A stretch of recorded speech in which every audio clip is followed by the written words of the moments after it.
उधर इशिका को मेहंदी लगनी शुरू हो गई थी। वही शब्द की नज़रें लगातार इशिका के हाथों पर ही थी और ये बात इशिका भी नोटिस कर रही थी। तभी मेहंदी वाली ने इशिका की तरफ देखते हुए, किसका नाम लिखना है आपके हाथों में?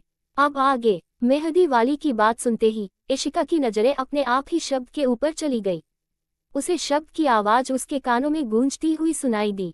इशी, मैं सिर्फ तुम्हारे हाथों में अपना नाम देखना चाहता हूँ, इसलिए आज तुम्हारे हाथों में मेरे नाम की ही मेहंदी रचनी चाहिए। तभी इशिका को एहसास हुआ कि जैसे शब्द उसके पास आकर बैठ गया है। उसने अपने बगल में बैठे शब्द की तरफ देखा, जो बड़े प्यार से उसके हाथों को अपने हाथ में लेकर मेहंदी के कोन से अपना नाम लिख रहा था। जिसे देख इशिका मुस्कुराने लगी। बोलिए, किसका नाम लिखना है आपके हाथों में? उस मेहंदी वाली ने इशिका को कहीं खोया हुआ देखते हुए पूछा, जिससे इशिका अपने सेंस में आई और अपने आसपास देखा। पायल अपने हाथ में मेहंदी रचवा रही थी, ऐसे ही बाकी सब भी अपने अपने हाथों में मेहंदी लगवा रहे थे। उसने अपनी उस मेहंदी वाली को देखा जो उसके हाथ को पकड़कर उसका चेहरा देख रही थी। बोलिए, किसका नाम लिखना है? उस मेहंदी वाली ने मुस्कुराते हुए पूछा तो इशिका ने फिर से शब्द की ओर देखा, जो इस वक्त कबीर और राहुल के साथ बात करने में व्यस्त था, लेकिन इशारे से इशिका को नाम लिखवाने को बोल रहा था। मेहंदी वाली लड़की अब भी कंफ्यूजन से इशिका को देख रही थी। पहले इशिका ने अपने आसपास देखा। जब उसे लगा कि किसी का भी ध्यान उसकी तरफ नहीं है, तो वो धीरे से बोली, शब्द। बस एक वर्ड ने शब्द के चेहरे पर मुस्कुराहट ले आई, जिसे देख इशिका भी मुस्कुराने से खुद को रोक नहीं पाई। सभी मेहंदी वाली अपना काम पूरी लगन से कर रही थी। काया और सोनिया ने भी अपने अपने हाथों पर शब्द और कबीर का नाम लिखवाया था। तभी पायल को एक शरारत सूझी। वो आशा जी से बोली, दादी माँ, एक बात बताइए, क्या शादी सिर्फ मेरी और इशिका की है? आपके पोते शब्द सर या जंगली? पायल गलती से कबीर को सबके सामने जंगली बोल दी थी, तो सब उसकी तरफ देखने लगे, जिसे देख जल्दी से पायल खुद को सुधारते हुए बोली, आई मीन आपके पोते शब्द सर और मिस्टर रघुवंशी की नहीं है। तो आशा जी ने मुस्कुराते हुए जवाब दिया, उन दोनों की भी है, आखिर आप दोनों के दूल्हे वो दोनों ही तो है। कबीर और शब्द बड़े ध्यान से पायल की बात सुन रहे थे और समझ भी रहे थे। तो दादी माँ, हम दोनों ही अकेले मेहंदी क्यों लगवाएं? आप शब्द सर और मिस्टर रघुवंशी को भी बोलिए, हमारे साथ वो भी मेहंदी लगवाएं। मेहंदी ना भी लगवाएं, कम से कम हमारा नाम ही लिखवाएं। कहकर पायल कबीर की तरफ देखते हुए अपनी एक आंख दबा दी। हाँ दादी माँ, पायल भाभी सही कह रही हैं। आप शब्द भाई, कबीर भाई और राहुल को भी बोलिए हमारे साथ मेहंदी लगवाएं। राधिका पायल का साथ देते हुए अपने ही रौन में बोल गई, जिसे सुन सब राधिका की ओर देखने लगे। राहुल भी शॉक्ड हो गया।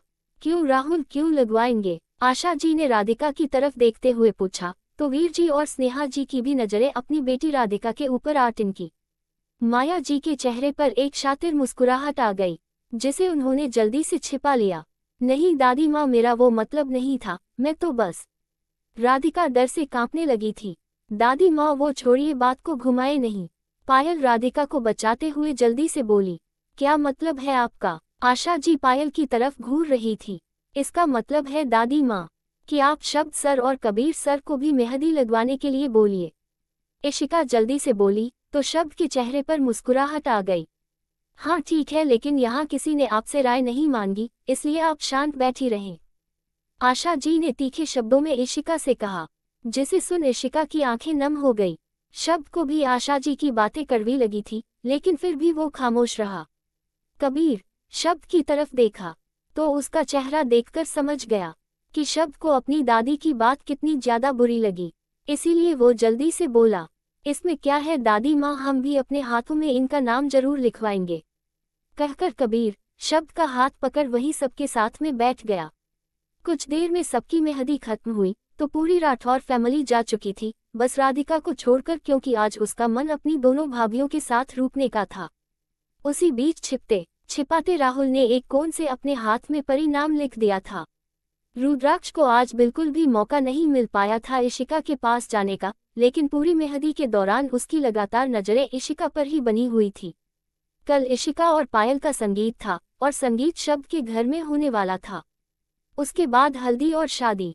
शादी के लिए इन्हें बाहर जाना था, कबीर की पुश्तैनी हवेली अलवर, राजस्थान। तीनों आज एक साथ पायल के कमरे में ठहरी हुई थी और तीनों ही अपनी अपनी बातों में मस्त थी। और फिर धीरे धीरे तीनों ही गहरी नींद में सो गई। सोने से पहले राधिका ने शब्द और कबीर को मैसेज कर बता दिया था कि वो पायल और इशिका के साथ पायल के रूम में सो रही है। पायल और राधिका बेड पर सो रही थी और इशिका वहीं उसी कमरे में रखे सोफे पर। कुछ घंटे बीता ही था कि एक साया पायल की बालकनी से पायल के रूम में आया और राधिका की तरफ बढ़ने लगा। वो साया राहुल था जो राधिका के हाथों में अपना नाम ढूंढ रहा था, लेकिन उसे अपना नाम ढूंढने से भी नहीं मिल रहा था। ठीक से ढूंढो, राहुल मिल जाएगा। राधिका नींद में बड़बड़ाई, परी तुम मुझे परेशान कर रही हो, राहुल धीरे से बोला। लेकिन फिर से वो ठीक से देखता, पायल करवट बदलकर लेट गई, जिससे उसका वो हाथ पायल की तरफ चला गया। तुम्हें तो मैं कल बताऊंगा परी, बी रेडी परी, कहकर राहुल उसी बालकनी से बाहर चला गया। राहुल के जाते ही राधिका अपनी आंखें खोल मुस्कुरा दी और उसके बाद फिर से सो गई। फिर 1 घंटा बीता ही था कि एक और साया पायल के कमरे में आया। उसने भी हर तरफ देखा और फिर पायल की तरफ जाकर बैठ गया। वो दूसरा साया कबीर था। पायल के चेहरे पर बालकनी से चांद की पड़ती रोशनी में कबीर एकटक पायल के चेहरे को देख रहा था। उसके होंठों पर खिली हुई मुस्कान कबीर के चेहरे पर मुस्कुराहट लाने से नहीं रोक पाई। कबीर मुस्कुराते हुए, आज चांद से भी शिकायत है मुझे, उसने तुम्हें छूने की जुर्रत की है। जिस चांद पर बस मेरा हक है, उसमें अपना अक्स देखने की कोशिश की है। फिर चांद की तरफ देखते हुए, ए चांद अपनी नजरें हटा, क्योंकि पायल तो सिर्फ कबीर की है। कहते हुए कबीर पायल के चेहरे पर झुकने लगा, जिसके कारण पायल का हाथ जिसमें कबीर का अक्स बना हुआ था वो उसके सामने आ गया, क्योंकि उस समय पायल ने अपना हाथ अपने चेहरे के ऊपर रख लिया और पायल की हथेली ऊपर की तरफ थी, जिस पर कबीर का चेहरा साफ दिखाई पड़ रहा था, जिसे देख कबीर के होंठों पर मुस्कुराहट आ गई। उसने पायल की उस हथेली पर अपने होंठ रख दिए, फिर उठकर वहां से बाहर चला गया। कबीर के बाहर जाते ही लगभग 1 घंटा बीता था कि एक तीसरा साया भी अंदर आया और फिर वो सीधा सोफे की तरफ बढ़ गया, जिस पर इशिका सो रही थी। वो तीसरा साया शब्द था, जो एकटक अपनी इशी को निहार रहा था। इशी, मैं जानता हूँ कि मैं तुमसे झूठ बोल रहा हूँ और शायद शादी के बाद तुम सच जानकर मुझसे नाराज भी हो जाओगी, लेकिन मैं जानता हूँ कि जितना प्यार मैं तुमसे करता हूँ उतना ही प्यार तुम भी मुझसे ही करती हो। लेकिन मैं तुमसे वादा करता हूँ कि शादी के बाद मैं तुम्हारी सारी नाराजगी दूर कर दूंगा और फिर तुम्हें खुद से कभी दूर नहीं जाने दूंगा। I love you Ishi, I love you so much. कहते हुए शब्द इशिका के फोरहेड पर किस कर लिया। शब्द के किस करते ही इशिका करवट बदली तो वो गिरने को हुई, क्योंकि इशिका ठीक से सोफे पर सो नहीं पा रही थी। लेकिन तभी शब्द ने उसे अपनी बाहों में उठा लिया और उसे उठाकर इशिका के कमरे की तरफ चला गया। शब्द इशिका को उसके बेड पर लेटाते ही उठने लगा तो इशिका ने शब्द के गले में अपनी दोनों बाहें लपेट दी, जिससे शब्द इशिका के और भी ज्यादा करीब चला गया। इस वक्त शब्द को अपनी बढ़ी हुई धड़कन महसूस होने लगी, लेकिन इशिका वो तो आराम से सो रही थी। शब्द वैसे ही झुके हुए ही इशिका के चेहरे को एकटक देखने लगा, फिर धीरे से इशिका को खिसकाकर उसके बगल में ही लेट गया और उसे अपनी बाहों में भरकर वो भी सो गया। अगली सुबह इस वक्त राधिका और पायल के कमरे में थी। राधिका, दिखाओ ना अपने हाथ। पायल राधिका के हाथ को पकड़ने की कोशिश करते हुए बोली तो राधिका ने झट से अपने हाथ पीछे खींच लिए। नहीं भाभी, पहले तुम दिखाओ। राधिका अपने हाथ को पीछे खींचते हुए ही बोली, अच्छा ठीक है, मैं पहले दिखाती हूँ, लेकिन उसके बाद तुम्हें दिखाना होगा। इससे पहले इसी रूम में आए, लो देखो। कहकर पायल ने अपने हाथ आगे कर दिए। पायल के हाथ में कबीर की हुबहू तस्वीर छपी हुई थी और पायल की मेहंदी का रंग भी बहुत गहरा चढ़ा था। वाह पायल भाभी, आपने तो कबीर भाई को ही अपने हाथों में कैद कर लिया और आपके हाथों का रंग भी कितना गहरा चढ़ा है। राधिका ने कहा तो पायल मुस्कुरा दी, बोली अब तुम दिखाओ। पायल ने कहा तो ना चाहते हुए राधिका ने भी अपने हाथ आगे कर दिए। राधिका के भी हाथों में भी मेहंदी का बहुत गहरा रंग आया था। पायल ने राधिका के हाथों को देखा, फिर बोली, वाह राधिका, तुम्हारे भी हाथों का रंग कितना गहरा आया है। राधिका ने सुना तो अपने हाथ पीछे खींचने लगी, लेकिन पायल ने राधिका के हाथ पकड़ते हुए उसे ध्यान से देखा। पायल को उस पर राहुल का नाम लिखा नजर आया।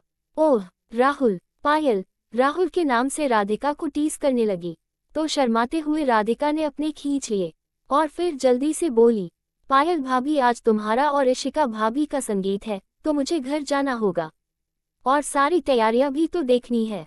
अच्छा ठीक है, तुम रेडी हो जाओ, तब तक मैं इशी को देखकर आती हूँ, कहकर पायल कमरे से बाहर निकल गई। ऐसे ही लगभग पूरा दिन बीत गया। शाम का वक्त, द राठौर पैलेस। पूरा राठौर पैलेस दुल्हन की तरह सजा हुआ था। बाहर एक साइड में शब्द के साथ पायल की फोटो लगी हुई थी और दूसरी साइड में कबीर के साथ इशिका की फोटो पोस्टर के रूप में टंगा हुआ था। पैलेस के चारों तरफ सेफ्टी का अच्छा खासा इंतजाम हो रखा था। अंदर से भी पूरा पैलेस देखते ही बनता था। अंदर से भी पूरा पैलेस बहुत खूबसूरत सजा हुआ था।